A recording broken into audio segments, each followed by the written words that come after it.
Certainly. In summary, proteins are large molecules made up of amino acids that play a critical role in the human body and other living organisms.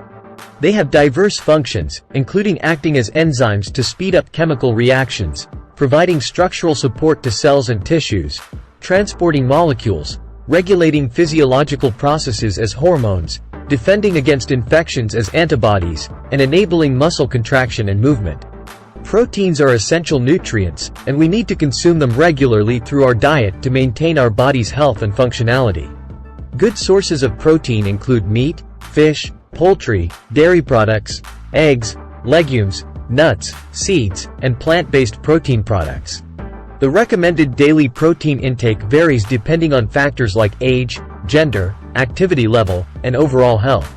Ensuring an adequate protein intake is crucial for maintaining a balanced and healthy lifestyle.